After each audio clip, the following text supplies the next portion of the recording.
So I'm getting gas right now, about to go to the Red Sox game in Seattle the day after the Rafael Devers trade, and I've had some more thoughts about this because a lot of people have been talking about how this is actually like a really good trade, right, for the team. And you're trading away your best player. This is not a good trade for now, but I understand the logic a little bit about how this deal was back-ended, and it's like, yeah, the last 4 or 5 years are probably not going to be great. He's going to be a DH, and if he's not hitting, it's bad. Whatever, I get the logic behind that. It still makes me mad. This is still an extremely frustrating deal from a Red Sox fan perspective. And when you are being a Red Sox fan specifically, the thing that pisses me off more than anything right now is just the organizational dysfunction. Chris Cotillo was saying this pretty well earlier today.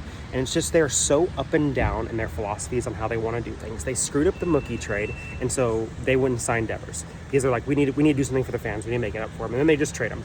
Okay. Well, when you look at it from that type of perspective too, there's no player that is left from this 2018 World Series championship team. There's no player left on the Red Sox right now from that roster. And I mean, we're talking 7 years. Yeah, I mean, that's a decent amount of time. But growing up, you remember teams where it's like, okay, we had Jason Varitek. We had Tim Wakefield.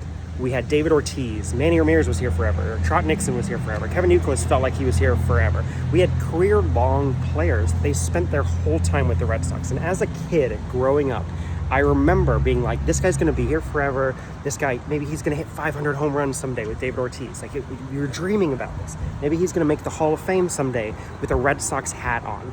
And who do they have on their team like that right now? Who really is like that? I mean, you have guys that are very young and they're still developing, but you don't feel like there's any player on this team that's like, this is the guy that's going to be with your team forever. We don't have an Aaron Judge. We don't have guys like that are just like career Red Sox. And that is probably the hardest thing as a fan specifically. I know the trade long-term maybe makes sense. I understand that possibility. But when you are running an organization and you are not thinking about the fans in this situation, and you're just doing this over and over again, it's like, yeah, on paper, this deal makes sense. I promise. Craig Breslow's going to say all of this stuff later. It's like, hey, we found a deal that made sense for both parties. And you know what? Long term, I think the outlook's going to be great for this franchise, and we're going to have the extra money to pour into young players.